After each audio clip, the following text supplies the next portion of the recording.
All right, we are here with Captain Cody Rubner, one of, I would say, the biggest advocates that we have, an ambassador. He's, you've been with us through this fight for years now, and it's seemingly gone by, in an instant. But here we are, and you've done a ton of advocacy work for us and a ton of other different fights that you're involved in. And today we're going to kind of discuss all the things that you're involved with and what advocacy means to someone like you. You're a full-time fishing guide, ran a marketing agency, and then still somehow have time to be involved in all these different issues that require so much time, per issue.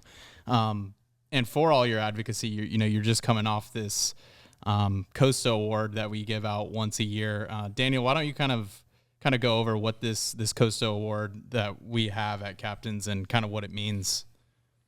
Yeah, we partnered with COSTA Sunglasses with the Stuart of the Year award. The first recipient was Benny Blanco. There's been, 7 or 8 since then. And, we look at mostly captains, but just anglers that have really stepped up and gone above and beyond with advocacy issues. And our mission here at Captains for Clean Water, I don't know that anybody's done as much as you have. Just to, you show up prepared when you speak in front, whether it's a captain's issue, whether it's a fishery management issue. You stand up for what you believe in, and you're also calculated in making sure that what you're speaking up on, there's a high probability of success. Yeah, you gotta play chess, not checkers sometimes. But no, all just too many kind words. Daniel, I hate this type of stuff anyways. I think when they gave me the award, Daniel acknowledged, he's like, Cody's gonna hate us for this, but so we can leave the all that in the background. But yeah, super excited to be here and talk about advocacy. It's core to what I believe in. I think a lot of people, I don't think they realize how much of an impact they can have on anything. It doesn't even have to be Captains for Clean Water. It doesn't have to be fisheries related. I don't think the world's really big, but at the same time, it's really small. One person or one small group of people, this is a perfect example, and can make some major waves and some major changes for good. So, that award is 200%. I think I said this in Orlando, but it's like a celebration of what Captains is, because if Captains doesn't exist, I'm not a part of any of this stuff when it comes to water management in Florida. So it is not of me, but of we. And I'm super excited to dive into a bunch of this stuff. And there's something to be said though for the time. We obviously talk. You're well aware of Captains, but the time and energy that went into making sure you've been very active in the rock mine thing, very active during SB 2508. Something to be said for your ability to go get the facts, the data that you need to back up your arguments, and to be confident in them, that empowers you and others that follow that same strategy to, the taking the time to educate is always the first step of the fight. Mm-hmm. Yeah. There's a Lumineers quote that I say all the time, but it's a long road to wisdom and a short road to being ignored. So if you're too loud on a mic and you're not dialed in, that's not to say you have to be perfect or that no one doesn't make a mistake or you have to be an expert of everything to talk about something. It's not how this works. But there is something to be said for like, okay, I think I'm going to use my voice here. I think this is something I care about. Do I have my groundwork, right? Like, do I understand what I'm going into? And do I feel like the way my brain normally works in this stuff is like, okay, I see X as a headline. It's a proposal. It's something. My gut reaction is X, to this. Now I need to go get some data, like support. Did I react to it the right way? Oh, maybe I misunderstood it a little bit. Maybe it's not as bad. Maybe it's good. Maybe it's worse than I expected. But try to take stuff like that where it's like, okay, I think I care about this. Let's do a little groundwork here and make sure that I have my facts straight and that I understand the implications of what I'm doing. But then also you can't be too afraid of all right, well, I'm not a hydrology expert. I'm still going to speak up about this rock. I don't have to go get a PhD in hydrology to speak up about this. Do your groundwork. Make sure you feel like, you're in tune with what you believe in. And then when you believe in it, scream to the heavens, right? Like, don't be, there's a certain transition from like being calculated to being fearless. And like, you just got to go for it. And if you don't speak up now, time pass you by and then there's no opportunity to do so. So in this fight, this Everglades restoration fight, Florida water quality, this is not something you grew up with. You didn't grow up here in Florida. How old are you now? 30 going on 157, I think. So, and you grew up in Cape Cod. I did. Tell me about that. Yeah. Cape Cod's awesome, man. It's the best part of Cape Cod is usually the seasons that most people don't experience. Kind of, Florida's more of an annual tourism-based economy, but Cape Cod's definitely a seasonal base. But, I mean, the preseason, when the fish show up before the people haven't, and it's just a magical little spot. It's changed a little bit over time. But, yeah, this Everglades restoration, fisheries has always been core to what I've done just by trade, by study. But the Everglades restoration and water management in Florida was not something I grew up with. I struggled with a lot of stuff when I first got my guiding business off the ground, having outstanding mentors from, some that, mutual friends of ours, and a lot of like imposter syndrome, like, do I know enough? Do I deserve to? I didn't grow up here. There's some incredible people here. I'm on other podcasts and meet them at our community events. I had a tin boat when I was 4 and I was offshore catching sailfish. And these are the type guys that are my peers. Like, so dealt with a lot of imposter syndrome around that type stuff. But the reality is, especially the further I've got into this, if I could relay one message, like everyone's voice matters, whether you started yesterday or you were born in the middle of the heart of the Everglades or everywhere in between. So a long way from home, but this is everyone's fight. Yeah, I certainly respect the way you've figured out to find your own little niche in the fishery over there, kind of do your own thing. I think the easy thing to do when you show up as a guide somewhere is just kind of look and see what everybody else is doing and duplicate. Yeah, and I think the stuff you do over there with the jacks, the fly fishing, the a lot of different things you do over there that when I've been over there fishing with Mike and seeing you're always kind of by yourself doing your own thing and hopefully catching, hopefully not by myself, not catching. But yeah, no, I try to do things a little different. I didn't go to Stuart saying like, this is how I'm going to do X. Obviously I had a great mentor in Holiday and kind of view the fishery through his teachings but with my own lens. And it's really cool to come back where I'll say, hey, I did X. He'll say I did Y. And he'll be like, oh, no shit. That actually worked. To have that type stuff. But I do, it was surprising and it was cool to see how much fly business was out there. And like you said, just the niche that I naturally fell into, just doing the things I love. So, yeah. So you grow up on Cape Cod, you get involved in the outdoor industry. Right.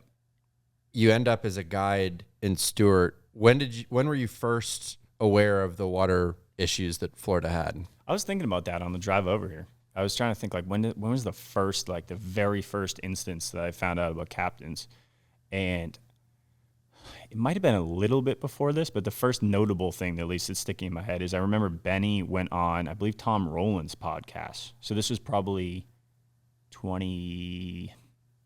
18.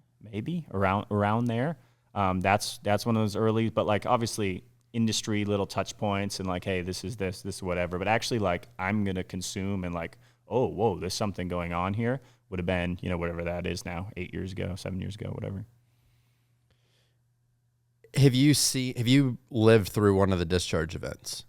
Oh, this past winter, the second they opened the locks, I was like, I wasn't around during the lost summer, right? I wasn't in business at that point. So I haven't seen like some of these true, blackout rock bottoms. But when they opened the gates that day, I was down at the locks. I remember seeing Congressman Mass there and a few other, local Mark from Florida Oceanography, whatever, like some industry people there, but at the locks. And I said, it was horrifying. I flew my drone around, tried to document what was going on a little bit.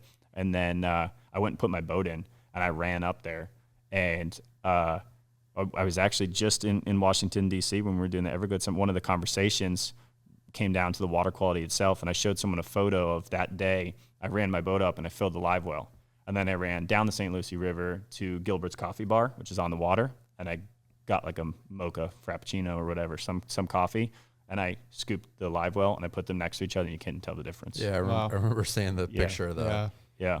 I mean, that was, if you're going to say something is something, like, touch it, smell it, feel it. And I put myself in that position right at day one. It's like, it's amazing how quickly when the switch goes. And that wasn't even, like you guys know, it's not even the worst of the worst that we've seen in the last couple decades. It's eye-opening.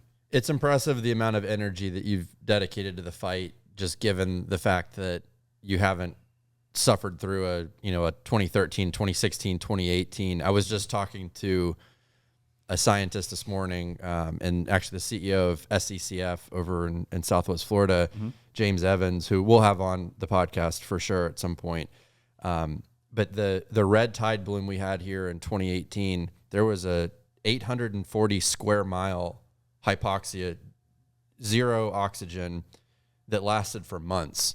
And there were questions. I was in a meeting this morning. There were questions about the shells on Sanibel and the shell beds having impacts. And their scientists are still seeing those lingering effects.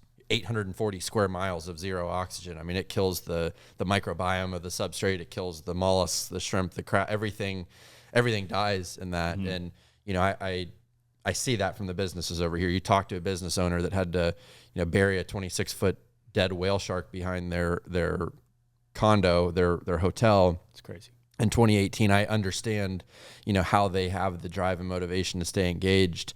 But I definitely commend you for the effort that you've put into it. Where part of it comes from, which is, this is going to sound selfish, but like I really respect mentorship and the people that innovated and paved the road for where we're at, not just conservation, just fishing in general, whatever. But I have like just the smallest sliver of disdain because I know I'm never going to see what they saw. And I think that's where some of it goes. It's like, it's driven by passion with like maybe a little hint of rage. It's like, F y'all, because like not those people, but like F y'all that took this down this path, because I might never get to see it. And we talked about this in Orlando. It's a lot more impressive for someone who is at the back nine of their life to continue to fight, right? Because they're not going to see if we fix this in a couple decades from now, like things really do start to boom back. A lot of these people have been fighting their whole lives, won't get to see it. And, it would be within their spirit to that our generation gets the benefit from it. So like, how would I not find the passion and fire to fight? Like, what if the it's never going to be what it was. I think we can remove, I'm not about shifting baselines, but we're never going to get back to 100%. But what if we could get back to 85 or 90? And we get to enjoy that and be incredible, the type of things we'd be able to do in fishing and recreating, and the whole coastal economies to be able to grow on it. So I think a little bit of that, like you talk about fighting in something and not experiencing the worst of it, to a certain extent I am, because I'm stuck with what's left. Yeah. You know what I mean? Yeah, and I think that's the part that so many people have a tough time understanding is you drive over the bridge and the water's blue. Oh, everything's okay. But you're dealing now with showing up in an estuary that, Sailfish Flats. I was about to say that.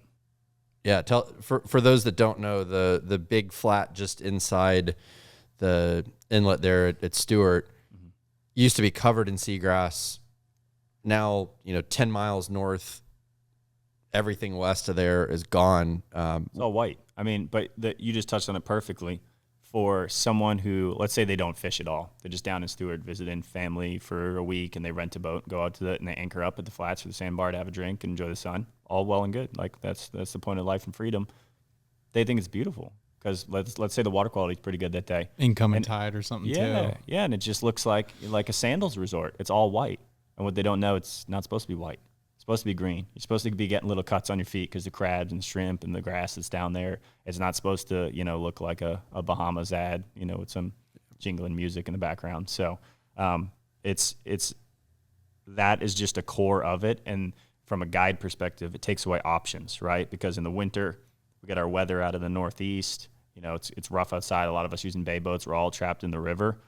And it's just fishing spots that don't exist anymore. You can't just get up on the flats and pick apart 50 snooks. Some of those guys that started 30 years ago in my neck of the woods could fish 2 holes for a 6-hour trip, catch a ton of fish, and still not even put a dent in it. So, the Sailfish Flats is a perfect example. And I try to point it out during my charters of, this is what we're talking about, load it into the Minn Kota screen so they can see. You see all that. It's not supposed to be white. And I think that helps people, that tangible, seeing it in person.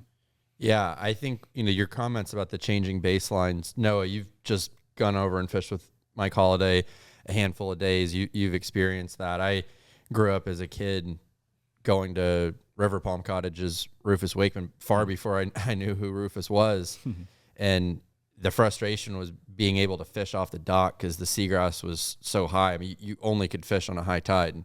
And now there's not a blade of seagrass within miles and miles of his cottages there in River Palm. And, you know, we went over there and have shared some of the clips on this podcast from past episodes from 2016 going over there. And it was such an eye-opening thing for me because I hadn't been there since 2002 before that. And the amount of mullet, the amount of bait, the amount of wildlife, the amount of shells on the flats compared to now, it's unbelievable to see that. Changes the ecosystem dynamics, right? Because you lose all the grass, so you lose all the habitat for all the stuff that grows up in the grass, and to get, you know, biological a little bit. Now it's going to throw off the balance of the predators that can utilize that forage, and that forage is just totally different right now. So like during the winter, you might see a one-off snook, random stuff, but if we're talking generalizations, you know, it's what can use it now is pompano and like a really, you know, micro school of bonefish that people don't know we have a little baby population or whatever. My winter fishery around some of that flat stuff in different parts was big bluefish that have showed up the last couple of years, you know, which used to happen historically in the past, but like those are the options now. Those are the only fish that can utilize 1.5 miles by 1.5 miles of white sand because they can eat, you know, sand fleas and stuff like that. But all the other stuffs that require shrimp, crabs, and everything else that lives in the pinfish. I mean, they don't have anything to support them. So it totally throws off the fishery dynamic. Yeah, I think it is. Would you say it's safe to say that the fishery in Stuart is just a small fraction of what it historically was? I mean, from everything, I surround myself with people that I trust and people that are respected around the country. When people come into town, there's a couple people, and those are the people that I look up to. And when I talk to them, I'm a little bit of yap and a lot of bit of ears, and you can hear it in their voice when they start talking. Like it's somber. It's like they're telling you about a loved one that passed away, and it hurts me to call. Let's use holidays. Mike, man, I just had a great day. We had a lot of fun. You know, we got 9 on fly. And you sometimes, like, he'll say, "Nice job, man. That's good for right now." And you're like, "What do you mean for right now?" And you know it's because like 9 on fly, they'd be like, "All right, well, that's all the 30-inch fish. We want to go try to look for a 40." You know, the fishery is just completely and totally different, and I have to build my business on what's in front of me. But that doesn't mean I have to accept what in front of me is what the standard should be. And Noah, I mean, you've just gone over there and fished. Yeah, I mean, I was gonna say the same thing. You know, when I talked to Mike Holiday, and he's really good at, you know, showing up to a spot and painting the picture of what it used to look like. You know, the seagrass meadows and everything that existed, and then you look at it in person with your own eyes, and none of that's there. And I share the same perspective. It makes me mad, but it also makes me want to double down and fight harder, because this older generation, all they've seen is destruction their whole life. And now we're getting to a point where the momentum is on the good guys' side, I would say, and we're making progress, and it makes me want to fight harder and, you know, keep pushing, because, you know, they deserve it. They live their life just watching, like you said, a loved one. And for a lot of fishing guides, it couldn't be more true. Like, the water and the surrounding ecosystem is like a loved one, and they just had to watch and still watching it disappear. And it's even crazier, like when I talked to Butch Constable, and he's out of Jupiter, but, you know, when I interviewed him, that was eye-opening, because he was talking about stories in the 60s. Butch is a legendary guide out of the Jupiter area. Yeah. I offended Butch at one of the guide rendezvous when I pointed out that I think I was negative 27 years old when he started guiding, and everyone kind of laughed, and I think you could see, like, you're kind of a jerk for bringing that up. But no, he's one of those guys that I look up to, one of those guys that I see on the beach and show a whole lot of respect to when we cross paths, and really appreciate his perspective on things. But, you know, I have side scan now. I can see. I'm not like a tech nerd 24/7. I do a lot of fly fishing that has nothing to do with tech, but there's certain spots where I can just tell you what's there. Okay, we're pulling up to this rock pile. Yeah, there's 15 to 20 snook there. They're there. We can fish this, you know, maybe on a spin trip or whatever. to hear what Butch being involved with FWC in the past and their assessment of snook spawning decades ago, I mean, some of these spawning spots that I can show you now have 20 fish on them. Yeah. And they used to be like their assessments using it's all evolved, the fishery science, but like their way of using arrays, they'd be like, we think there's 100,000 fish, you know, in within a mile of the inlet right now spawning. And now it's literally like there's 15. I can count the individuals behind. They should be on this corner right behind this post. We pull up, put out the side scan, and there's 15 individual bodies. It's crazy. Yeah. But you had a good time when you fished over there, right? Yeah. You had a 100%. Great day. Yeah. And like we said, I mean, I wouldn't say it's a problem, because the people that are coming here now, that's all they know, you know, and that's part of what is specifically my job at Captain's is, you know, showing the visuals of before and after of like, this is, yeah, it's great. I know, you know, we're out in the sun, we're on the water, but it could be so much better. And it used to be so much better. Like, here's the difference. Here's a before, this is what it looked like, and here's after. And I think that definitely helps people kind of understand more of just like, oh, wow. And, you know, especially, you know, we obviously do not like when crazy discharge events happen and, you know, chaos is ensuing in the ecosystems. But at the same time, it's kind of our only way as a wake-up call to the general public, because things have been going good for so many years that it's hard to keep them fully engaged all the time, because they're like, it looks great, I went on my boat, it's awesome. But when these discharge events happen, then they realize, they're like, oh, there is a very serious problem here. I think you hit two really important things there. The first one, the experience is a blessing and a curse, because it is good. Like, I'm not running trips throughout the year and people are leaving like, man, Cody showed me how it used to be. That stunk. We had a great time and they can't wait to come back. So it's a blessing and a curse. What you don't want is that to be the standard. Like, I don't believe that something's wrong here because that was awesome. That was epic. It was wide open.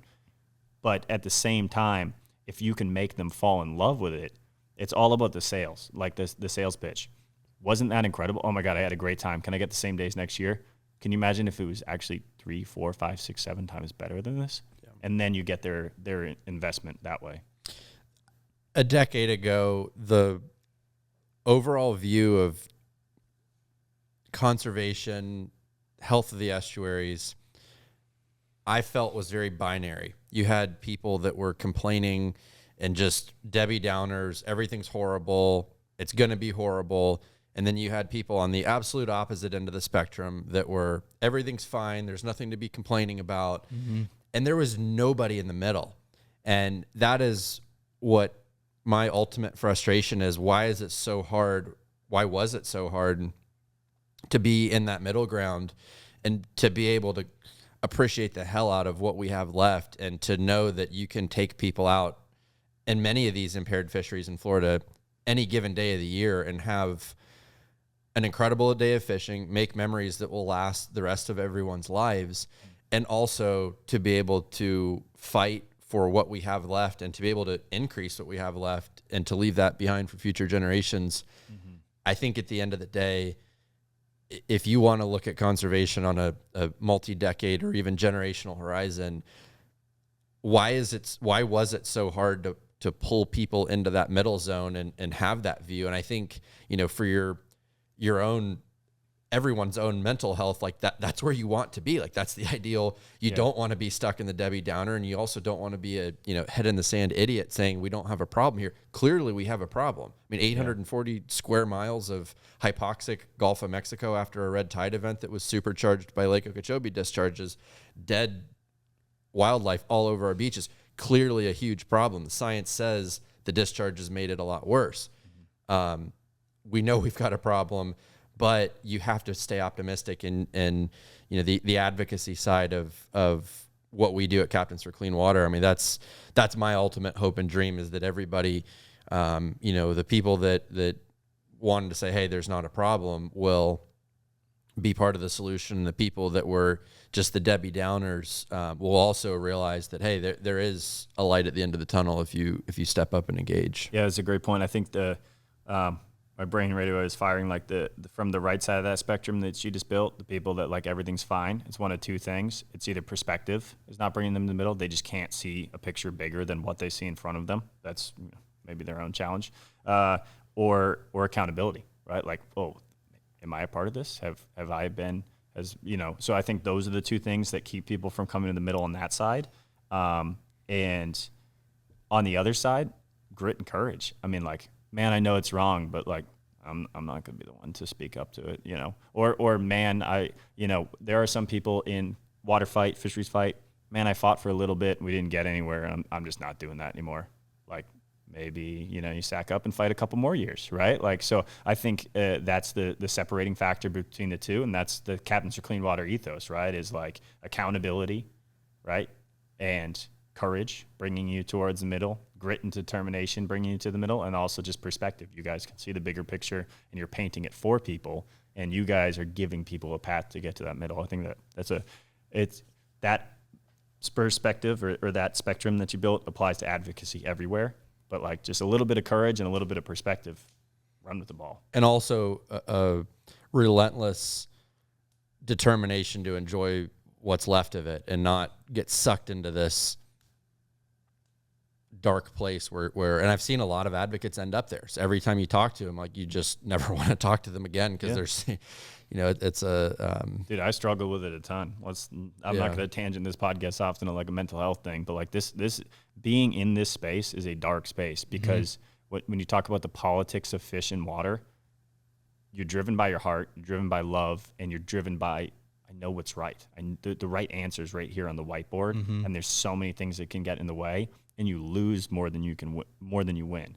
So the fact that Captains has been winning more than they're losing is incredible, because even the effective groups lose more than they win. It's just such an uphill battle. So you really that is part of the reason I hate acknowledgement about this crap is like I've saddled up and I see what I want to do with my life and I'm trying to do it.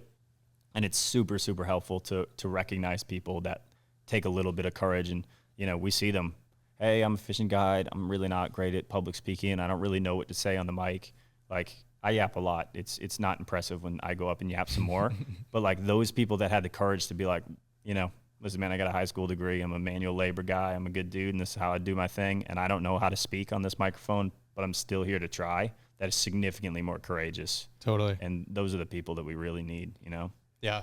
So on that note, you get involved in the outdoor industry, become a guide in Stuart, you see and hear what the fishery used to be like. You get involved with Captains for Clean Water. You fight Senate Bill 2508. You were there supporting all the initiatives to keep advancing the EAA reservoir. Where we're at right now, there's this rock mine that's being proposed immediately adjacent, 1,000 feet away from the EAA reservoir. You've got Army Corps of Engineers, members of Congress, virtually every conservation group, dozens of scientists all saying, hey, this is a big concern. And the concern being 45 years of rock blasting right next to the reservoir could cause that to leak, as stated by the Army Corps of Engineers. It's a $4 billion taxpayer-funded project that's the lifeline of the Everglades and our water in South Florida. And I want to play a clip of Cody's public testimony in front of the Palm Beach County Commission. Noah, paint the picture. Do I need a lawyer before you play this? This might be, I don't know which one this is, but. Noah, paint the picture of, you worked incredibly hard along with your team to raise awareness on what was happening with this rock mine. But we get there on May 22nd. What is it? And Noah's running the camera here as this was recorded, but tell us what we were walking into on May 22nd. Yeah, so May 22nd was the Palm Beach County Commission vote, and this was the big vote that was taking place, basically to green light this project or not. And so we showed up, and a decent force of fishing guides, concerned citizens, all going to make our testimony to this board of commissioners. And when we go up, similarly to 2508, they could not be less interested in what we had to say. And you'll see in this video, during Cody's testimony, 2 or 3 of them at a time just got up and left. And I zoom in on it in this video that you could see just empty seats of just, and you took a full day of guiding, and that's what, $800 to $1,200. And yeah, I mean, yeah, $700-800 a day. I drove down there, and I'm not doing other stuff. I mean, anytime anyone's taking time off of work, or anytime anyone is just there, you're not doing other stuff. So what if it's not even financial? What about the people who have kids? Well, I had to figure out, support for my kids, have someone to watch my kids while I do this. Anytime someone is in this public arena, they have sacrificed. Yeah, and people sacrifice to be there. And at the very beginning, the mayor, the head of the commission board, right off the rip, normally everyone gets 3 minutes to speak their mind, and she went around that rule and was just like, because of so many people are here, everyone's going to only get 2 minutes. And it's like, God forbid you guys work for us. Yeah, we just came here, took a day off of work, and like you said, some people had to get childcare, whatever they had to do to be here to speak to our public officials.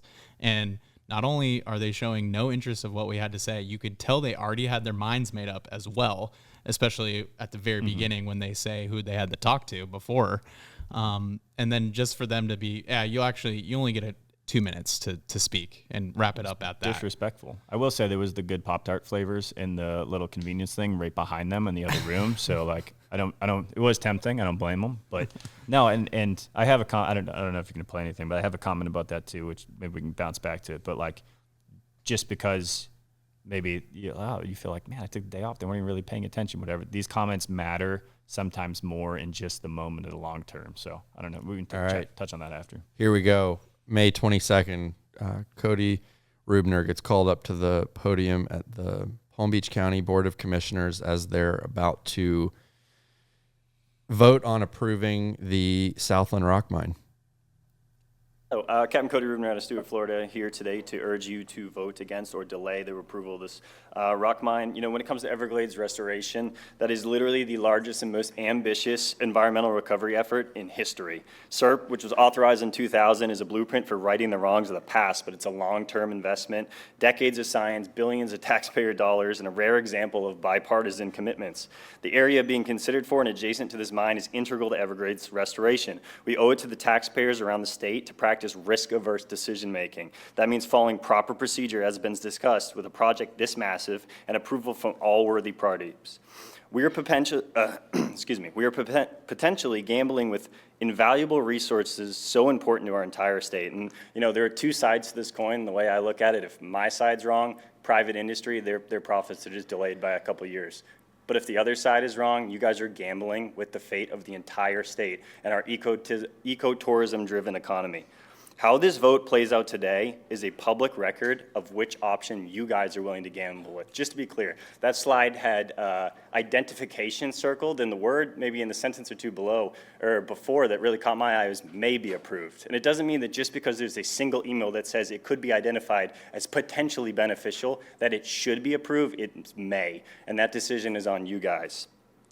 I am quite confident that this commission has spent countless hours and resources and detailed deliberations about signage and what trees should go in front of a storage unit. But in reality, the fate of statewide ecological balance deserves much more time and consideration has already been included. And I took the entire day off. I probably lost $800 worth of income and traveled down here, so I'm going to get all of my 2 minutes in to say I fully oppose this rock mine, and I might not get 3, but I got 9 more seconds to let you know you guys need to go through the proper process. And with the last 3 seconds, I'll give it back to you, Madam Chair. Thank you. All right, sir. Mic drop.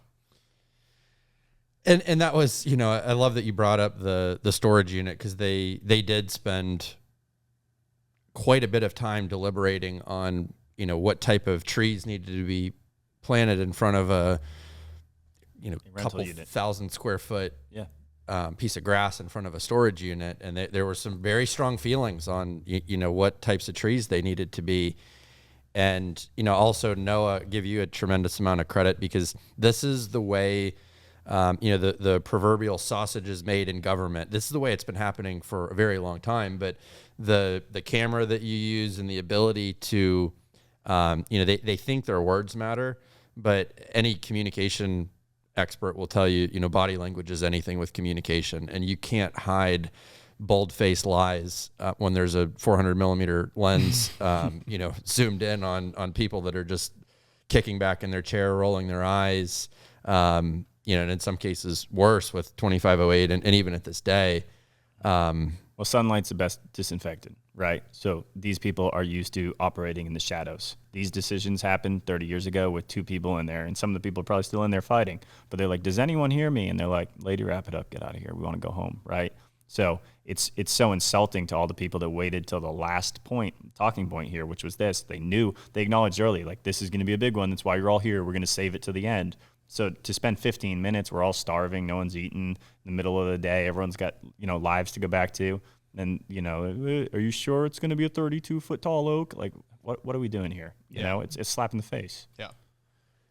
But I think that is so representative of the movement that's being built right now. It's people like you, Cody, that take the time to do the research, to show up prepared, to articulate what's happening, and then people like you, Noah, that are on our team here at Captains that are able to show up prepared, have the right equipment to be able to capture that.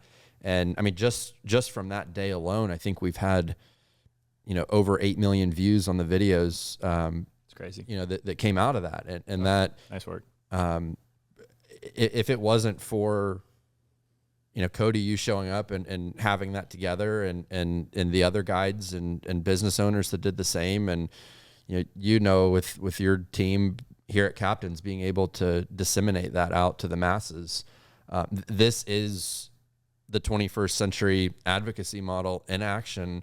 It's not about one piece of it. It is a collective movement of people that are know, first of all, when to show up.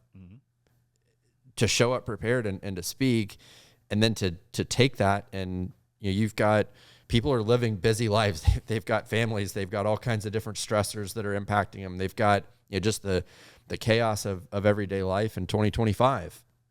That's what's on their mind. But to be able to take an incredibly dense subject matter and it's just, I love seeing it all come together.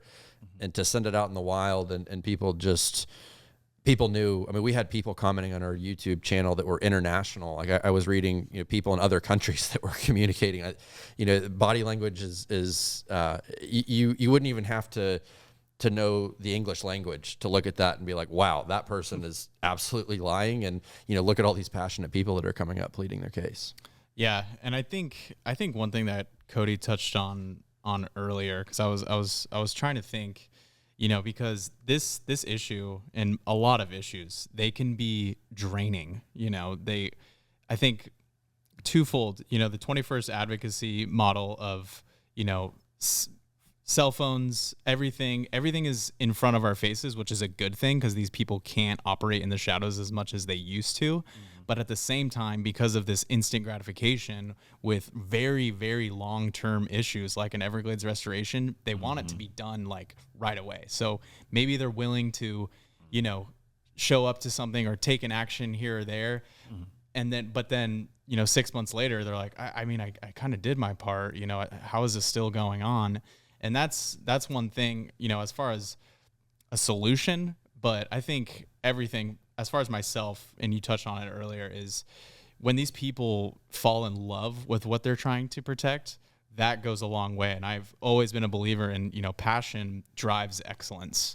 And when you're passionate about something, when you love something, it'll keep you in that fight a lot longer than if you're just getting exposed to something. So I think that's something part of our jobs here at Captains is we need to make these people fall in love with the resource. And that's why captains, physical charter captains come in, and we can show these people, we can show, government officials, people like donors, we can show them what this resource is. And if we can get them to have a direct connection with that resource, it's going to go a long way versus just kind of understanding the problem. And even surface level, when you look at this issue, the corruption alone should get you fired up of what's going on. But physically having these people in the resource, goes a long way. And I think we should continue that. But I think I can, a question there. What other ways can we get newer people involved in the long haul of this fight? Yeah, you hit something there. It's like, it can be exhausting. it also can be overwhelming because you talked about like short form, like we're trying to teach someone about a rock mine. Here's all the things you need to know. And also to understand the implications of this rock mine, you need to understand SERP. So sit down for a minute. Let's talk. And then people are like, swipe, like bikini girl dancing with a dog on a boat, way funnier. Like, I'll stay for 10 seconds for that, right? Like this is the challenges that we face. Although the seismic implications of rock blasting and a limestone substrate is really entertaining as well. That's another. I had that on my Netflix. That's after Happy Gilmore 2. We're gonna watch seismic blasting too.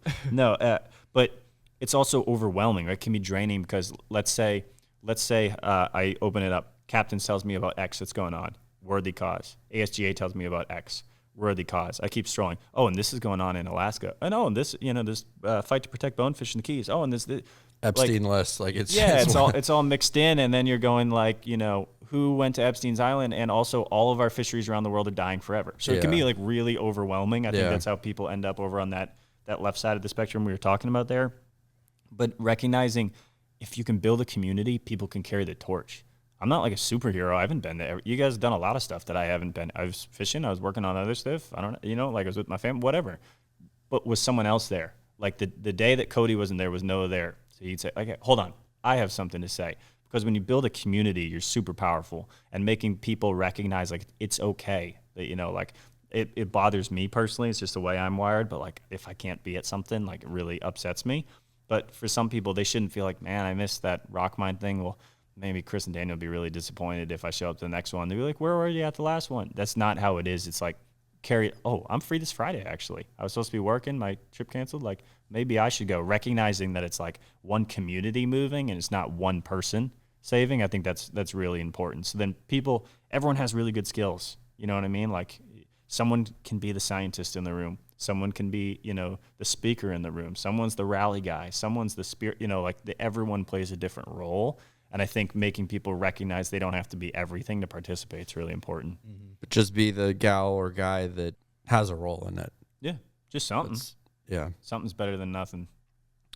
Yeah, I mean, we have we actually just kicked off our second class over here of it's a leadership program that we developed in conjunction with Everglades Foundation, Sandoval Captiva Conservation Foundation, then the Sandoval Captiva Chamber of Commerce, and it was critically important to me.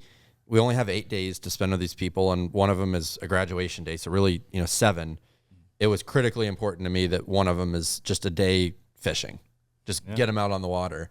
And, others were asking, like, why are we going to take a full day to do that? And, I strongly believe that if you're going to passionately advocate for something, you have to fall in love with it first. And a lot of these people get so wrapped up in their business, and then these are all local business leaders that are part of the program. It's a cohort of, I think we have 21 or 22 in the class this year.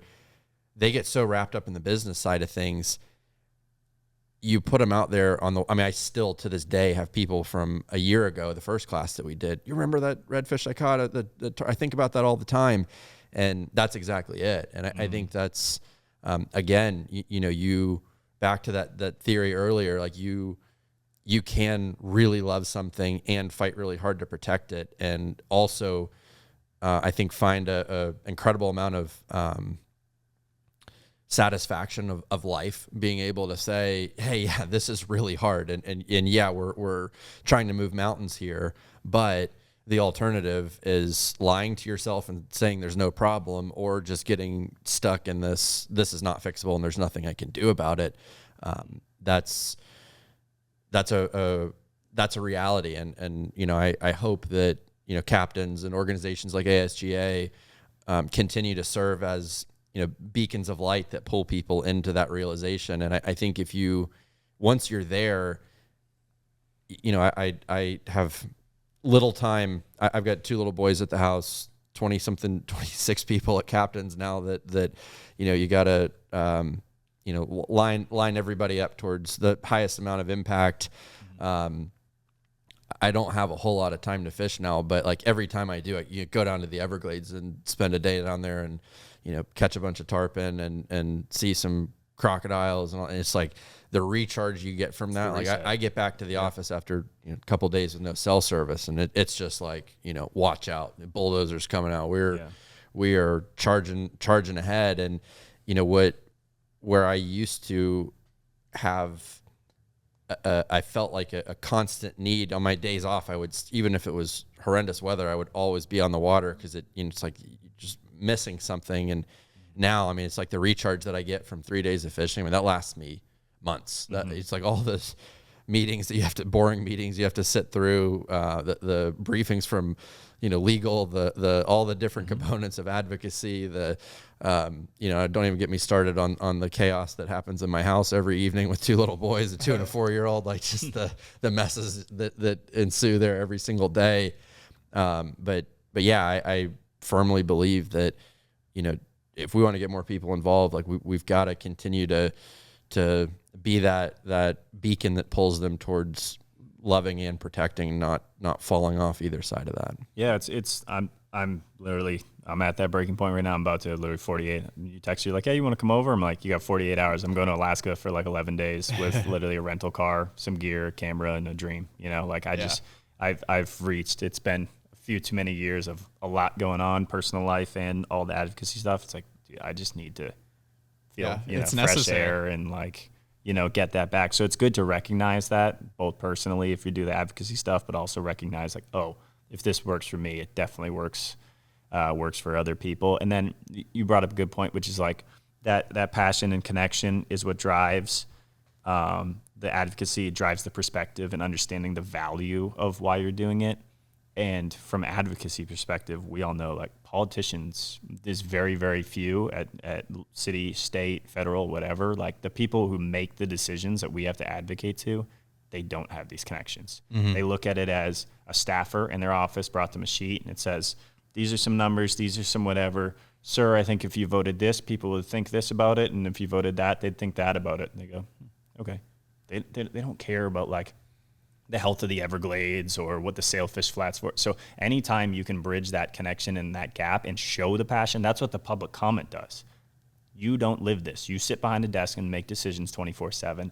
I live this. Here's what I need to tell you. And if the system works well, there's 2 ways it can go. If the system works well, they listen to their constituents and you get a more favorable decision. And if they don't, well, then you just force their hand in documenting the fact that they don't work for the people they work for. Both are effective. One's a little bit more utopian and one's a little bit more effective. Yeah, I mean, obviously, you know, there's an X factor in the system, which is green slips of paper with pictures of past presidents on it, and you know, if you just looking at this rock mine, I mean, the sugar companies have a lot of money to be made off this, and the mining company Phillips has a lot of money to be made off of it, and they're both. Yeah, can I jump in there real quick? Can we just acknowledge like that all of those conversations and when Phillips and Jordan was speaking, how they just spoke that they are like a nonprofit entity? Like we have invested this money and we have like whatever I don't remember the number, 18 million, whatever. Like we're millions in. It's a business for you. Yeah. Like you're not doing any of this to make the world a better place. That fired me up, and I don't think that got talked about enough. It's like, how are they allowed to talk like that? You're literally a business. And I think we talked about it at one of the other management meetings, but one of the district meetings. But like when they're working for CERT projects, if they're contracted with one, good, get your money. Like we're working together there. But like this one specifically, you're not working for anyone other than yourself. Yeah. That's who you work for. The commission used that as like pity. They're like, oh, they've already invested all this money. So, I mean, we should probably help them out. They've put money into this. I bought a boat and a truck. Someone going to help me out eventually? I paid for those things. Like, yeah, it's crazy. It's private business. And I think that's really what frustrates so many people about this is, you know, you've got, you know, the typical, with this rock mine, typical government contractor where, you know, the tail's wagging the dog with it. I mean, they're, you know, we're giving them taxpayer dollars. And I think they do, you know, a good job with some of the projects that they've worked on, you know, and then I think since 2022, they've put roughly $4 million in campaign contributions back into the system. And, you know, bribery is illegal in America, but this, you know, third-party way of doing it via lobbyists certainly... There's no money in politics. What are you talking about? Certainly sweetens the pod. And then, you know, you obviously have you know, one of the most heavily subsidized industries in the state and even the nation being the industrial sugarcane industry that, benefits hundreds of millions of dollars a year from these price supports, federal price supports, which just got increased again. I mean, they're So you mean the industry that we subsidize so that they can make it domestically, which then they ruin the entire state and national treasure around them. So then we spend more taxpayer dollars to clean up. So we pay them before, we pay them after, and then they ask for more money at the state and federal government on top of that. Is that the same? The same industry? Yeah, and I mean, we're also subsidizing. The sugar industry is subsidizing their irrigation supply. I mean, that's largely almost entirely taxpayer funded. Well, it keeps us alive. It's sugar. It's good for us, so it's worth the investment. The cleanup, sarcasm. The cleanup side of that, of removing the nitrogen and phosphorus from their runoff, we're subsidizing 3/4 of that roughly. And then they sued this $4 billion taxpayer funded EAA reservoir, not saying stop the project. They said go ahead and build it, but all the water in it is owed to us and then some. Takes it all the way to federal appeals court. The appellate court says, refer to their argument as strange. As that is closing out, as that lawsuit comes to an end, this rock mine is under full swing. And you got the Army Corps of Engineers saying we're concerned that rock blasting could cause the reservoir to leak. So what happens when you dig a giant hole in the ground right next to an above ground reservoir? If it's leaking, it's just going to fill their, who owns that water? Yeah. And how many elected officials have asked that question? Who owns the water if this thing leaks and it fills their reservoir? A grand total of zero.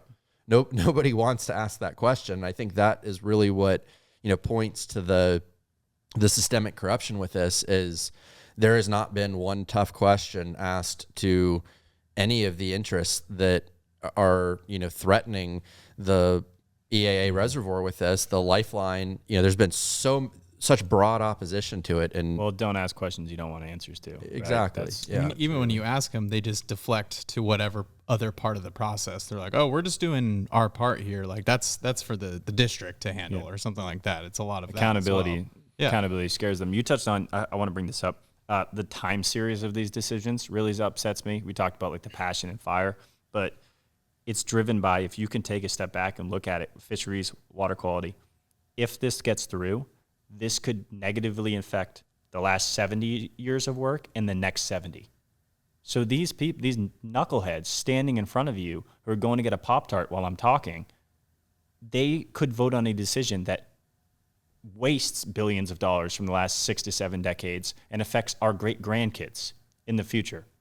And the same happens with fisheries too. It's like, well, you don't realize that X, Y, and Z, these fish, they take time to grow. Our natural resources take time. They're not a dollars and cents thing. They don't just appear the next day. So if you kill all of X and it takes years of those classes to grow up, you're making a decision that is the impacts of your decision is years to decades in the future. And this even at a more grand scale. And it was in the presentation and everyone just kind of brushes off on that. But like, yeah, this is going to happen. And you look and like, does that say 2062 in this? Like, how are we this casual about something?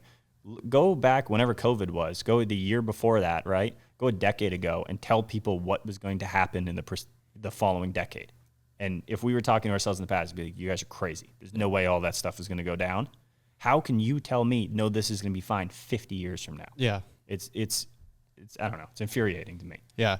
I will say, to get on a lighter note and get back to this 21st century advocacy model, I think a perfect example, although it's going to keep coming up, was this public lands fight that came up. You saw, through social media, this uprising of the general public saying, no, this is not going to happen.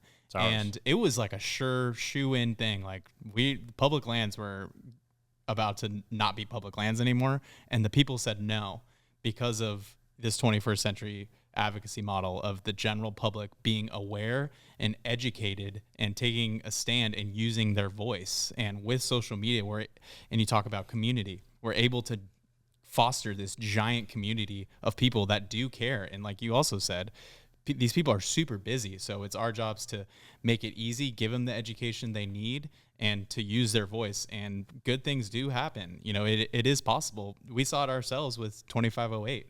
Like, I do not think the governor would have vetoed that bill if we didn't have this rise of the general public, we forced his hand, and we just have to keep doing that. And we're blessed that we have these tools of the cell phone and the internet and social media. So people are not in the dark anymore. And that's how, these special interests are still struggling to adjust to, and they have adjusted by propaganda campaigns, fake news campaigns.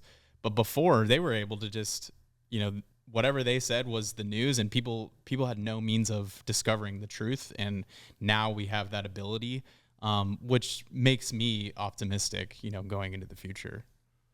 Definitely. For sure. You mentioned the public lands thing. No, it's just, you watched all the same attacks. They were called liars. They were said to be misinformed. That campaign to go after public lands was 15 years in the making. That wasn't something that just kind of, somebody came up with that idea on a Friday afternoon and pulled the trigger on it. I mean, that was decades in the making, and they see the opportunity, and it's the same playbook. I mean, they attempted to intimidate people, and I mean, my hat off to the Cameron Haynes and Randy Newberg and Ryan Callahan, all the folks out there that were really championing that. And the organizations. I mean, TRCP, BHA, dozens of others. Trout Unlimited was huge with that. But I will say, I don't believe they would have been successful if it wasn't for that ecosystem as a whole. If it was just those, voices or just the organizations, they would have failed miserably. But collectively, you pulled it all together, and you had the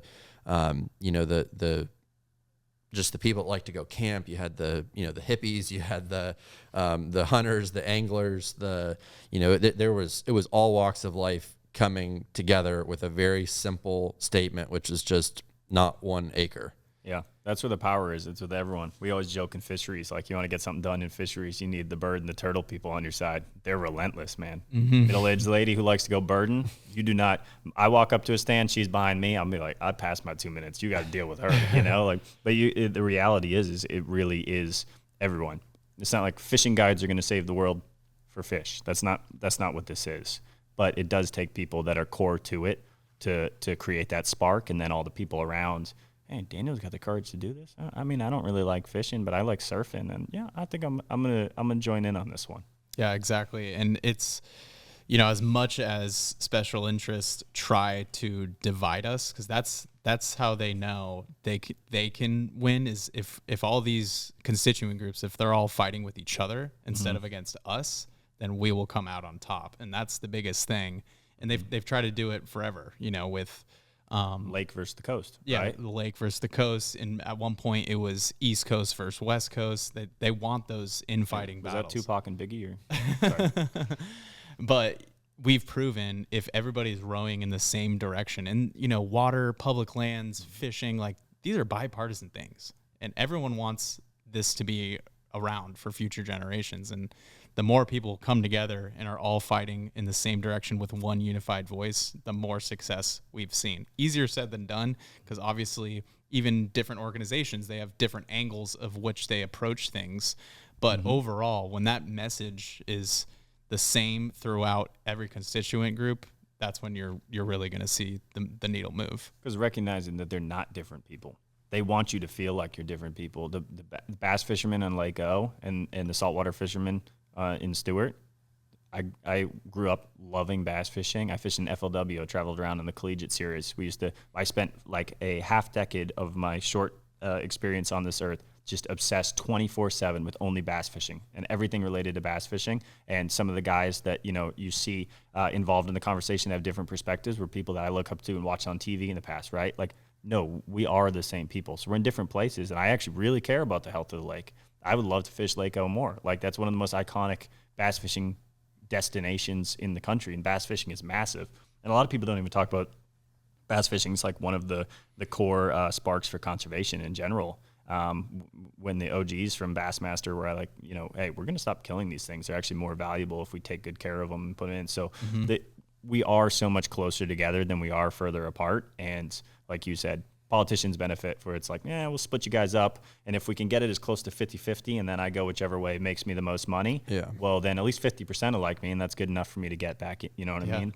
They like that coin flip. Yeah, no, and I think that's a good point. I mean, if you look specifically at Lake O management, I mean, a healthy Lake Okeechobee is one that's generally lower on the lower side of things. And, you know, our estuary, the Caloosahatchee, your estuary, the St. Lucie, and Florida Bay all benefit from a lower lake, because that means you're sending more water south to the Everglades, especially in the dry season.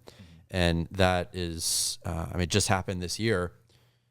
The lake was lowered, and the submerged aquatic vegetation is finally coming back. The only entity that benefits from high Lake Okeechobee is the industrial sugarcane industry, because it's a guaranteed water supply for them. And you know, they've sued the Army Corps of Engineers, you know, even fairly recently, like within the last decade, over you know, how that lake is managed. It got too low in the spring, and they slapped a lawsuit on it. I think that was 2019 or 2020. But it was thrown out of court. But yeah, I mean, every single stakeholder in Florida benefits from that lake being healthy, having a lot of submerged aquatic vegetation in it, and when you see people from the lake community riled up, deservedly so, about other aspects of the like, good on you. Like, you have my support to fight for the health of this place, because this is a worthy and incredible place as well. So fight for it. And those are people fighting in the same way to protect their stuff. And it's just really, if we can clear the smoke and mirrors and look at like, oh, we fix this system and it's better for everyone. Mm-hmm. Yeah. One thing I'm interested in is, you know, because I spend all of my time with Everglades restoration, and you've managed to, your Everglades restoration is just one part of some of the conservation work that you're involved with. I'm kind of interested in the other issues or fights you're involved with fisheries management, ASGA. Is how similar or different is the Everglades fight versus, you know, some of the other issues? Is there any similarities at all, or is it kind of like totally different battles? And tell us, you know, as we get into that conversation, Cody, tell us, you're very active with the American Saltwater Guides Association. Tell us all about that and what you do. I think it's important for people to understand. It's obviously impressive that you're juggling all the Everglades stuff, all the complexities of that with all this other, but tell us about that organization, what you do there, what the organization does as a whole. Yeah, I mean, basically involved with work now, spreading out, have some research in Texas, but Louisiana. I got people who want to kill me from Louisiana all the way up to Maine, and people who love me in every place. So I keep myself busy, but to maybe hit yours really quick at like a theoretical, it's like same but different. You know what I mean? Different players, slightly different influences, different maybe ecological or biological dynamics too, and different managing bodies too, because like, you might have a state decision in Louisiana. You might have a council decision or a regional commission decision up and down the East Coast. And then you might have a state decision still within one of those states that is in one of those commissions, right? So the dynamics are all a little bit different. Everything, I don't need to repeat everything we talked about advocacy. I mean, copy and paste to 99%. Very similar about getting people to believe, educating the whole system. But yeah, so I'm also the director of communications for American Saltwater Guides Association. I connected with ASGA about 5 years ago. You know, it was kind of funny. One of my past corporate gigs was when I talked about, you know, how I crossed paths with Benny, and then listened to that podcast, I got involved with this. Very similarly, at one point there was ASGA was already working. It had already been established, and they were fighting for striped bass in New England, near and dear to my heart, growing up in Cape Cod. I know you've bopped up there and fished a bunch, and you experienced special fishery. It's really cool. It's really cool. So near and dear to my heart, and I saw that there was you know, how I viewed it at the time, like, oh, some fisheries meeting, but it's something important to striped bass, and this group is going. So I went down to the vice president at the time, and I said, hey, I know our budget's frozen. We're at the end of the year. I think I need to be at this. Like, would you just cover my flight? I'll stay with a friend. I won't expense anything else. Can I just, you know, have the flight's $300? Can I get up there? Went up, crossed paths with a bunch of people, end up getting connected with ASGA. Fast forward now, you know, coming up on a half decade of working with them formally. But ASGA, has a very similar ethos to Captain's, which is like it's the people who lived it and experience it. It's through the guide. Doesn't mean you have to be a guide to be a part of it. The same way you don't have to be a captain to be a part of Captains for Clean Water. But that ethos and spirit is what is, the policy and the brand personality is built upon. To not go too deep, we work on everything from striped bass, bluefish, false albacore, Atlantic bonito, New England species, come down southeast, involved with redfish. Have a massive project we just kicked off this year in collaboration with FIU, MSU, and the Lower Keys Guides Association. So other really awesome institutes for sound science. And then another group that advocates. That's a community group who cares about their natural resources. So we have this massive Jack Crevalle project going on, which is really cool, from South Carolina basically all the way out to Texas. We actually had Blaine Chocolate and Yako Lucas are tagging. They put out like 8 acoustic tags yesterday. Nice. In the skiff out in Texas. So really wide scope of what I'm working on. I just basically don't sleep much these days. But the core of ASGA is better business through conservation, which is all of our lives are made better when there's more fish in the water. So it's not catch and release versus catch and harvest. It's not recreational versus commercial. It's just, hey, if this resource is doing really good, then we're all doing good. And it's the same, you talk about this kind of copy paste a little bit. If the Everglades are restored and water quality is good in Florida, we're all doing good. Whether you're a bass fisherman, whether you're a hotel owner on the coast, whether you're a commercial angler, down at the Keys, whatever, like all of our lives.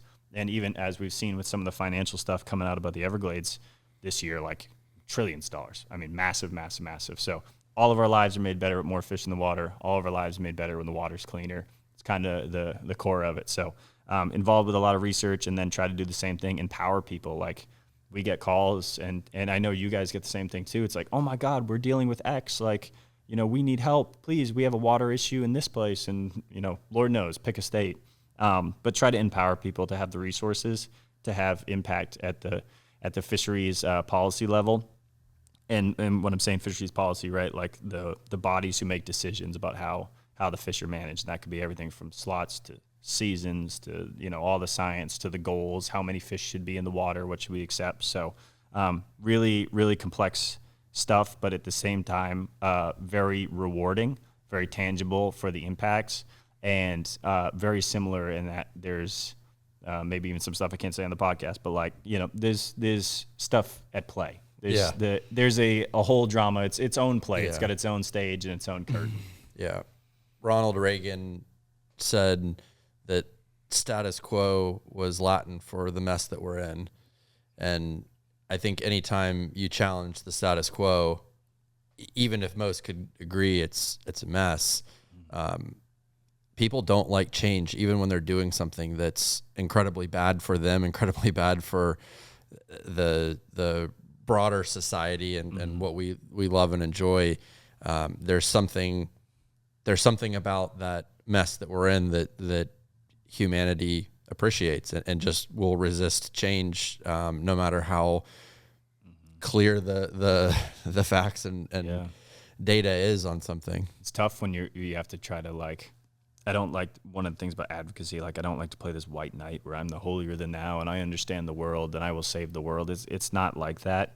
But there are some times where you literally, like, you want to say to someone, like, can you not see that I'm saving you from yourself? Like, and maybe you just can't see the forest through the trees. Maybe you're scared. Maybe you don't want to admit things. Like, there's a lot of reasons that these go on, of various levels of just understanding or malicious or everywhere in between. But sometimes you have to have these conversations like, do you not see if, the Everglades die, how everything around it dies with it too? It can be really tough. But it all applies to the fisheries deal, and try to, very similar model too of like, tie up your boots and do the work, where like a lot of times people will be like, well, we just don't have X. And I know that's in the captain's ethos too. It's like, oh, that's what you needed? Oh, that's all. Well, we'll do it. Yeah. We'll get the research. We'll do the whatever. We'll drive. We don't need to play in your game or be a part of your system. We'll make the new system.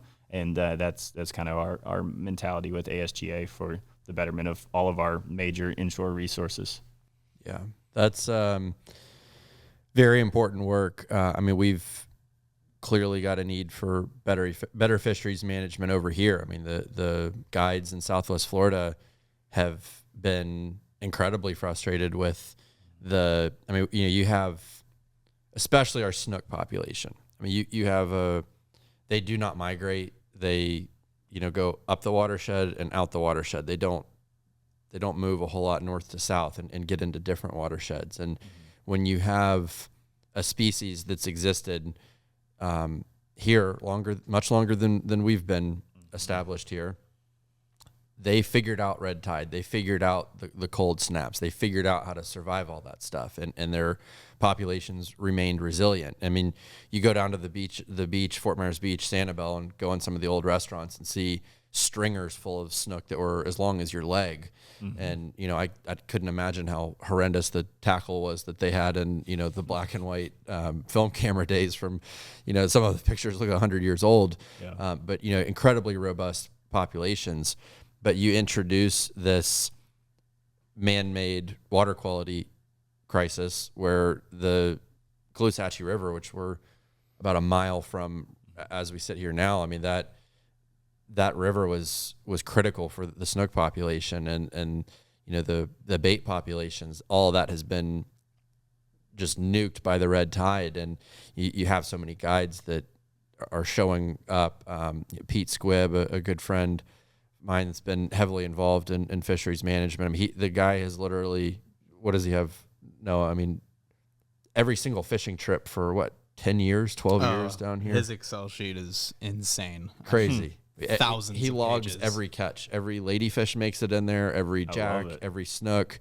He was a retired biologist. Retired from DNR, got into consulting for a couple of years. Moved down here to Florida, and he fly fishes 300 plus days a year. I love it. And those arguments. I mean, we have not been successful down here, and it's not something that Captains for Clean Water is actively engaged in, because you set up meetings with FWC, talk, and the overwhelming realization afterwards is, we're not a little bit off in our, when I say we, I mean the state of Florida is not a little bit off in the perception they have of the problem. It's like, have you ever been on a boat before? Have you ever been fishing down here? Do you think that these, avid recreational anglers and guides just enjoy lying so much that they would tell you how tough it is and how they're not seeing fish where they historically did? And it's like dropping off. Like, do you think that everybody's just recreationally lying about this? Fishermen do the opposite. Like, they will always paint a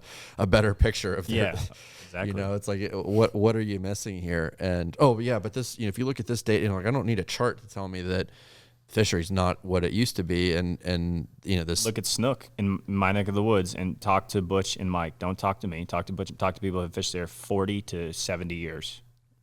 Might have just dated Mike a little bit, but look at, and then ask them how things have gone down. And then the last snook workshop that came to, I think it was in Stuart that we went to, they said that things were good. Yeah. Things are actually like they're above the SPR, the spawning potential. I won't totally fish nerd out on this one, but they're above the standard for where we're at of how many fish should be in this system spawning. Do you want to go look at my side scan? Because it's not thousands. It's not the thousands that it should be. And, it's interesting. It really applies to water quality in the conversation and the discharges, because they're like, the snook on the Atlantic migrate a little bit. So, it's actually doing pretty good in Fort Pierce and whatever. So, everything overall, this is how we look at the fishery and things are going good. And it just sucks for you guys because the habitat died. Sorry. It's like, how is that acceptable decision? And in the water quality, to put a bow on the intertwined connectivity of it all, water quality affects everything from bait and forage availability, so sustainability of a fishery. It affects spawning. All fish spawn in different ways, but for a vast majority of those fish, the fish that I work with and care out and target for, those eggs are flushing back into estuaries. That's where they're reared. The dynamics of water, how water and fish work together, and also about how they react to positive conservation work. Like, discharges stop for a little bit. Look how quickly things start coming back. You just stop killing too much of something. Look how quickly it starts coming back. And I'm dulling it down a little bit. There's a little bit more nuance to it, but it really is the same story. Like, the resource is the resource. It's shared by all of us.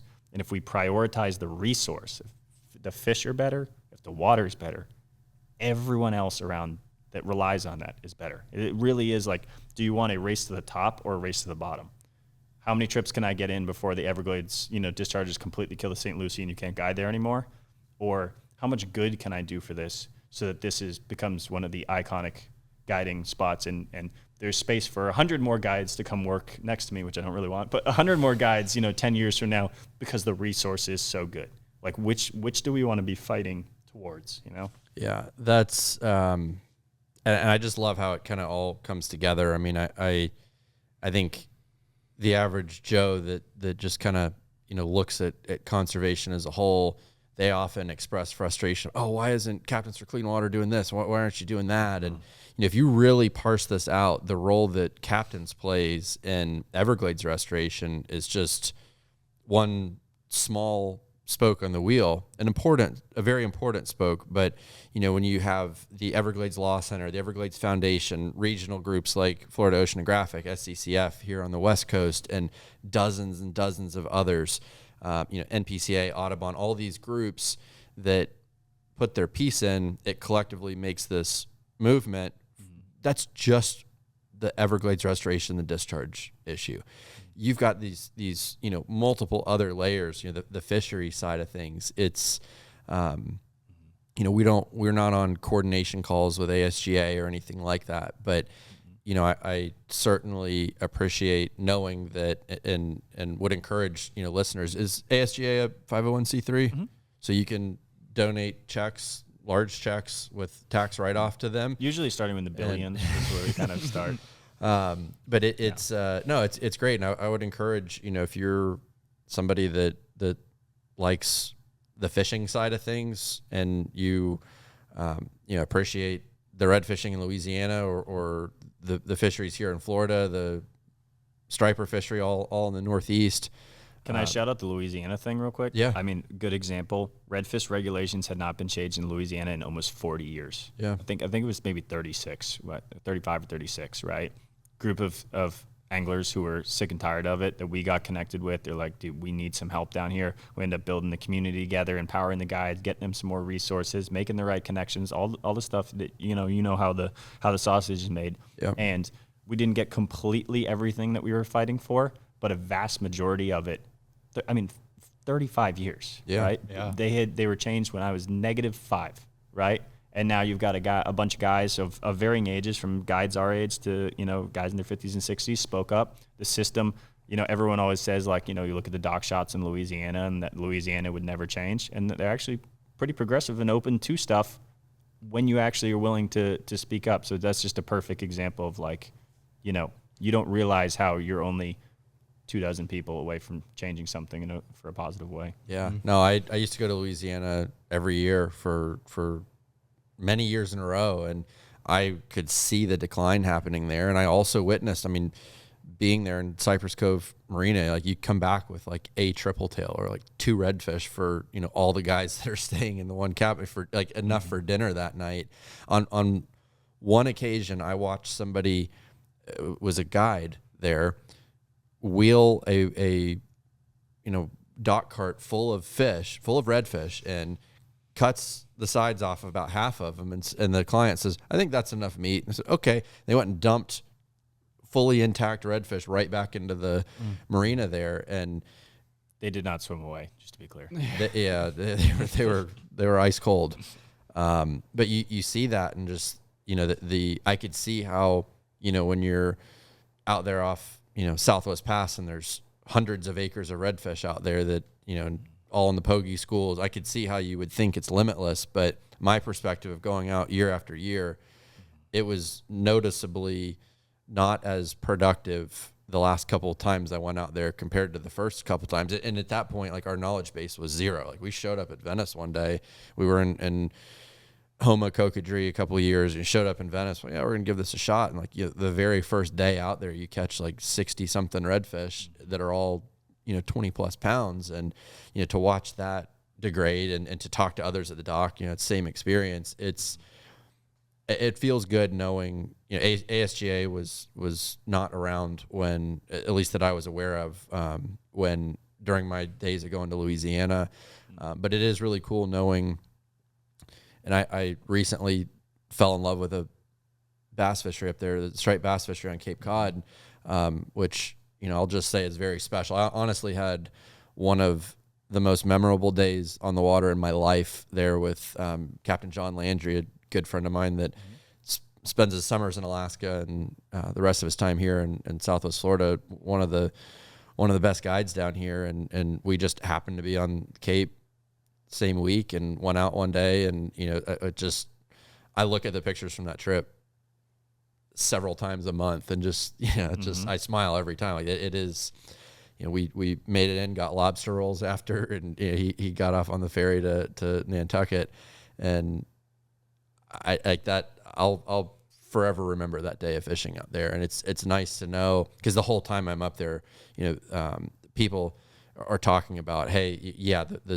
there's a lot of big bass on the Cape right now, but there's not a lot of small ones. That's really concerning. And a human cannot possibly actively engage in all those different things. But ASGA, I think, offers some hope that you can, if you are an angler that has had the privilege of being able to travel and enjoy, or even more importantly, if it's on your bucket list, if you want to go to Louisiana one day, if you want to go up there and catch a striper, if you want to come down to Florida and catch a tarpon, it's almost, and those are the stories that are inspiring to me when I hear somebody that's, I've never been to Florida, never caught a tarpon, but I want to.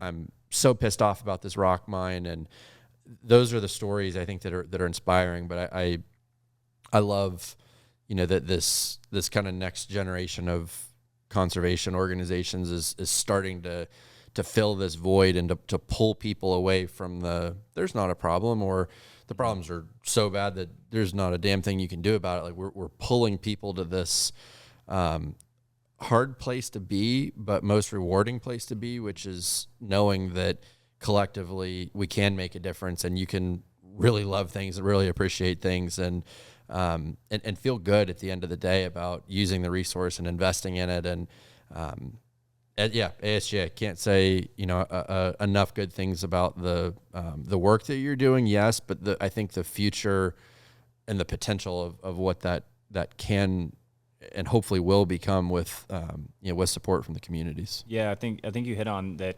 Outside both of our organizations, right? All the other groups that are catching their momentum right now as well too. Some newer groups, but it's really just groups that are about action. I think like our generation, especially, knows like we're sick of people just like sitting around and being like, I'm smarter and I know what's going on, and it's like, well, what are we doing about it? Mm-hmm. I love. I'm gonna date myself. Father and Son by Cat Stevens. Came out far before I was born, but me and my dad listened to classic vinyl a lot on growing up, and one of those lines of the father speaking to the son, he's like, I know like you struggle to be calm when you find something going on. And that's always rung true with me, because I'm like, wait, there's a problem over here? What are you doing about it? Not much. Like, how are we not fighting to do? And I think you have that spirit in our generation now. It's like, oh, we know X is the issue and the water just needs to go south. Like, hold my beer, watch this. That water's going south. In the same way, like, we know that there's some big striped bass out right now, but there's no small ones. So in a couple of years, there's going to be none. Hold my beer. We got to change this. I think that's the ethos. Yeah. And that's, with Captains for Clean Water, it's what excites me is not what we're doing today. It's the future and the vision and what the organization is going to become. And same with ASGA. And, I think the worst mistake, maybe the mistake's not the right word. The worst thing about, the way people historically thought was, we know how to fix this problem, and we're the best at fixing this problem. And I see these, they're very infancy individuals, influencers, rudimentary organizations that are popping up. Like I encourage others to get involved, to start things, you don't have to be successful, but try like hell to be. And I encourage other organizations to push us to be more effective, to push ASGA, to push every organization that exists that's doing great things to do a better job. And I think that's healthy pressure and competition within the space. I mean, that's I look forward to that. I look forward to the challenges of, new organizations coming in saying, hey, we can do a better job at this than Captains for Clean Water did. Like, please try, because them trying is going to push us to be better every single day. And hopefully, nothing would make me happier than an organization coming up, figuring that out. And I would much rather be on my boat tarpon fishing. It's like, all right, cool. That's, mission accomplished at that point. You got this. Keep going. But I think, at the end of the day, that is the culture that must exist for us to have resources left to pass down to the next generation. It's gotta, we have to look differently at the up and coming generation of advocates, of anglers, of everyone to see that, we're not trying to get them to follow in our footsteps. We're trying to get them to blow by us and push to new horizons. And, I think these generational differences that we have now, we're even just amongst us that are, I'm 34, 30 and 28. We all had like the iPhone came out when I was a senior in high school. And it was like one kid had it and everybody's like, oh, look, and it's like, I still have the original iPhone at my house. Thing's worth some money. I'm sure it got dunked in a It's got a bunch of his selfies. But it actually wasn't. It actually wasn't mine. I didn't get one for years, a smartphone, but I had it. I dropped my other phone in the water and got it as a backup from somebody. But I keep it there. It's like the size of the palm of my hand. Mm-hmm. I keep it as a reminder of just how much the smartphone changed the landscape of things. And that was, if you look at AI today.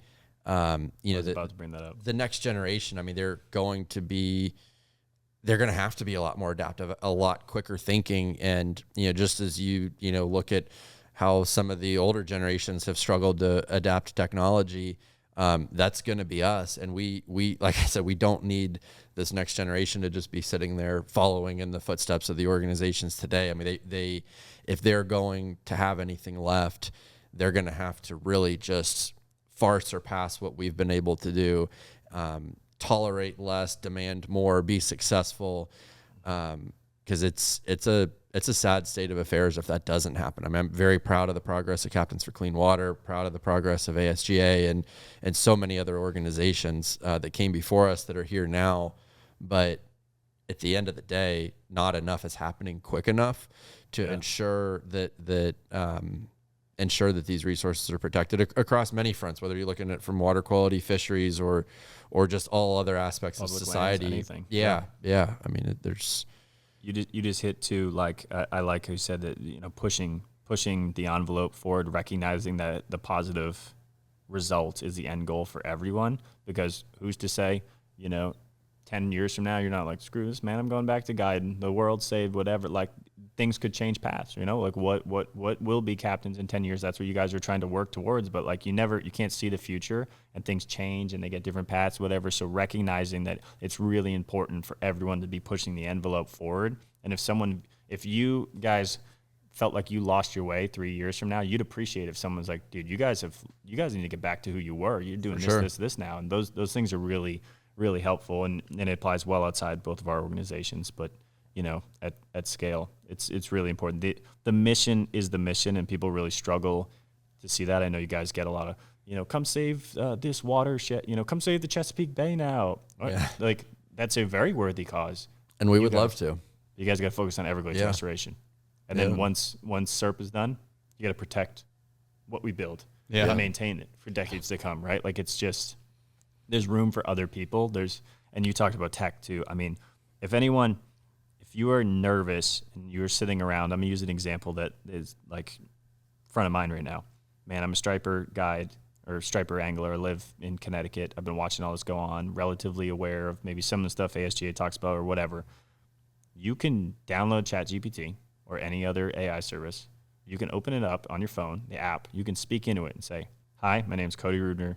I'm a recreational angler. I love striped bass. I fish for them every Saturday. This is my home, town. This is my home tackle shop, whatever.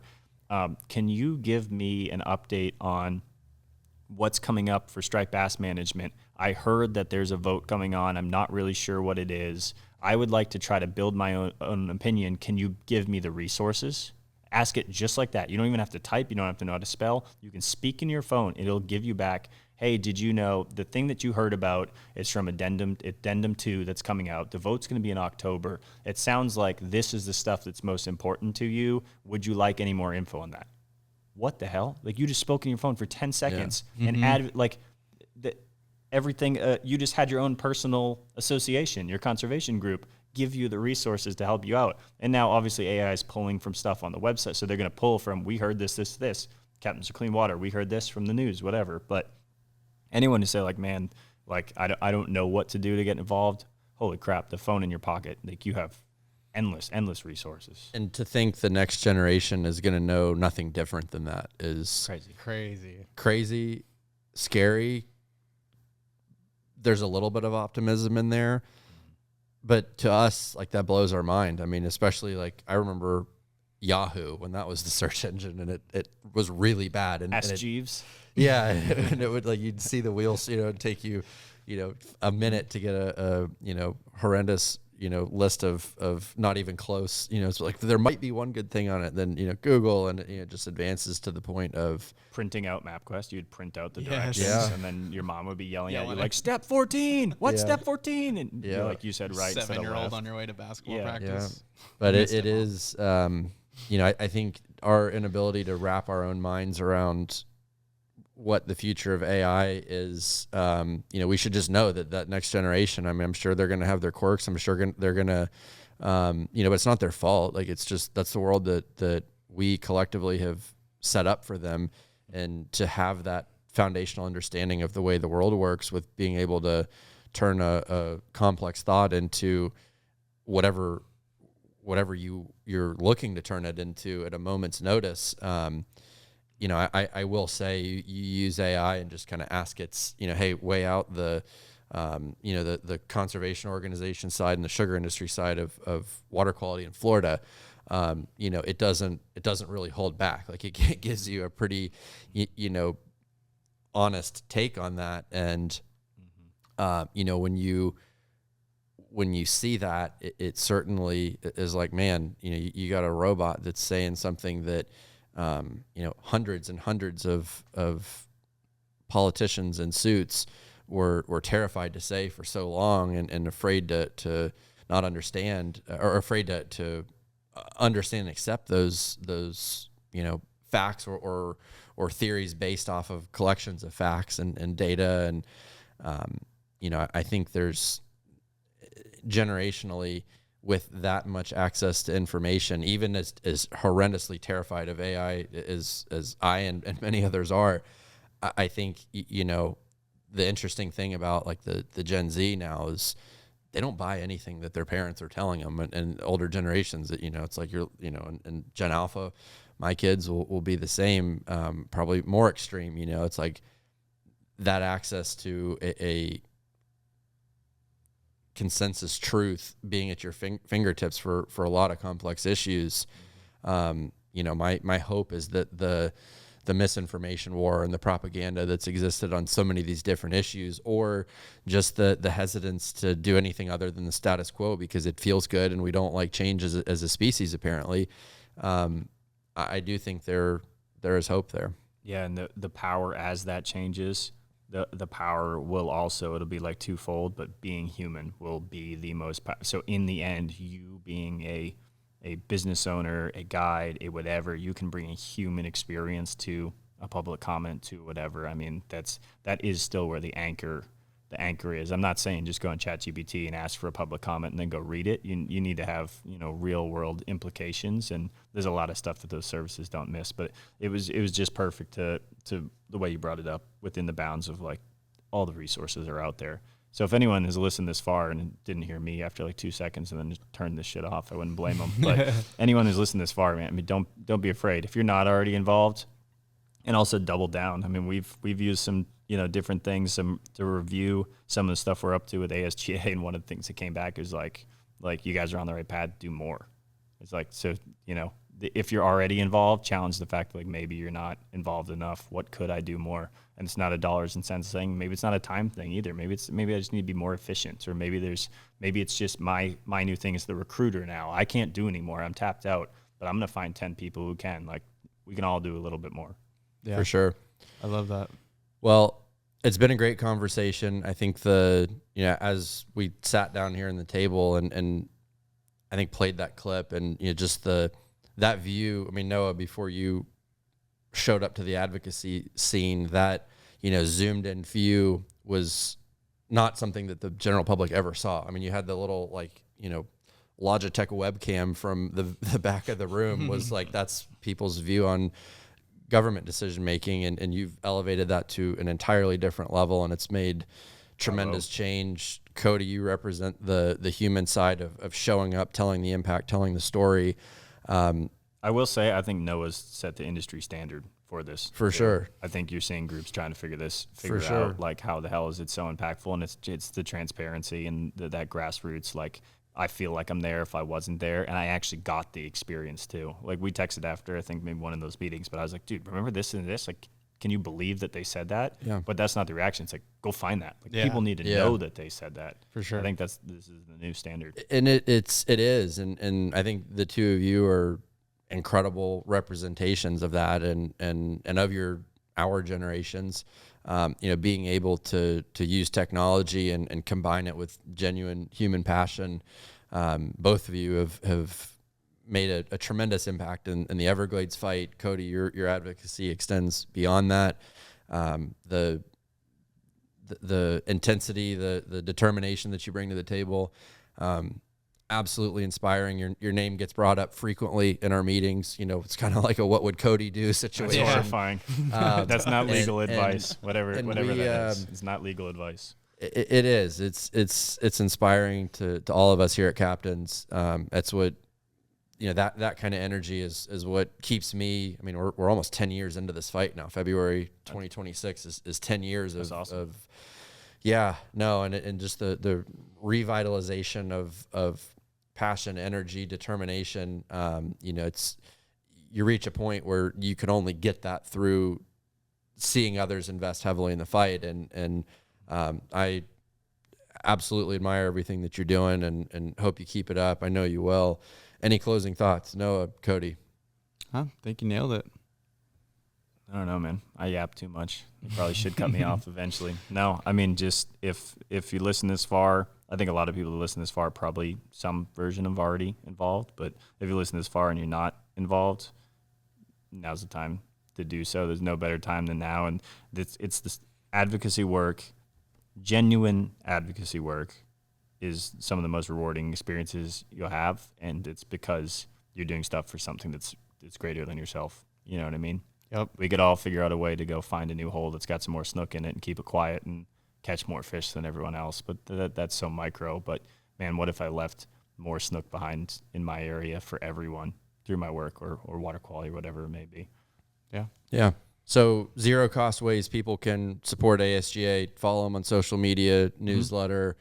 Would also encourage you to put a little skin in the game, buy some merchandise, give a tax-deductible donation. What else can people do to support ASGA? I mean, the biggest thing that I love, the way we've set up some of our branding, we actually had a call with someone who designs hats on the way over here while I was driving by Lake O. But, the way that our website's set up is like, please just come in and learn something. Come in and ask a question. We have some, cool hats and different stuff. And obviously, like all these things, that Jack project is hundreds of thousands of dollars. And we try to be really community funded, like doing stuff that the community, we're not just going to make something up and then go get some grant. Like this is stuff that people care about. That's why they're invested in it too. So like we have different ways you can sponsor a tag and track the fish as it goes around. We got all sorts of cool stuff like that. But really, we try not to tell people how to think. Just try to tell people to think. Like come in and ask a question and let's figure some stuff out together. And you might agree with everything or nothing or everywhere in between. But just enter the ethos in some way and come ask a question and see what's up. Come to the table. Yeah. That's all we're asking. And ASGA has a podcast as well. The guidepost. If you made it this far with this one, I'm sure you'll find a lot of interesting things. I did an episode with y'all a couple months back, and I if think you think said I'm passionate, wait till you hear Tony. Tony is Yeah, the encyclopedia of striped bass, and he is very good at policy and very passionate. So He gets fired up. We love Tony. So, get involved. Get involved with Captains for Clean Water. Get involved with ASGA. Get involved with something that matters to you.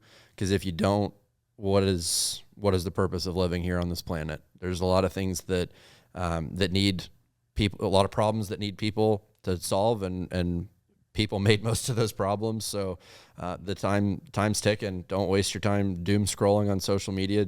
Find a couple causes you care about. Get heavily involved. Cody is the prime example of how that can be done. You've shown us that, and Noah, the work you've done on the digital side as well is it's second to none. So thanks for listening. Yeah. Thank you, everybody. thank you. See ya.